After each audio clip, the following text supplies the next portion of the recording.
স্কুলের পথে যখন আমি যাই মাঝে মাঝে আমার প্যান্ট খুলে যায়। এটা কিসের ব্যাগ? খুলে দেখি তো টাকা। ইয়ে স্বপ্নে টাকা এসে শেষমেশ আমাকে মুচিয়ে দিল। তো আজ থেকে আর ঘুমাবোই না। বাবা বাবা বলো, অনেকদিন ধরে রোল খাই না, একটা রোল খাবো। এখন কিছু হবে না, চল ফোট। শোন বোকাচোদা বাপ, তুই যদি না খাওয়াস আমাকে, তোর যে পাশের বাড়ি কাকির সাথে কানেকশন আছে সেটা বলে দেবো মাকে।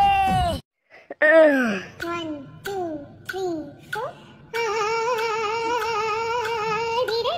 আবার শুরু হয়েছে আমার বসন্তের সঙ্গীত।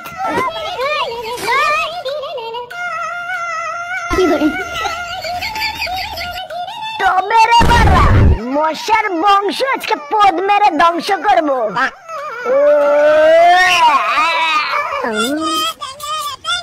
বাবা বাবা, শিকালি হচ্ছে ভাইরাল গান। বাবা বাবা, মারবে না মারবে না। ভাই তাদের কিছু কোন শত্রু পক্ষ আসছে। সত্যি আসছে ভাই? তোকে বলেছিলাম না আমার গার্লফ্রেন্ডের জন্য একটা ঘড়ি কিনেছি। আরে বোকাচোদা, এখন এইসব কথা বলার সময় না। আরে খানকির ছেলে, তুই কি বুঝলি আমার কষ্ট? আমার গার্লফ্রেন্ড আমাকে ছেড়ে চলে গেছে, এখন আমি কাকে দেবো সেই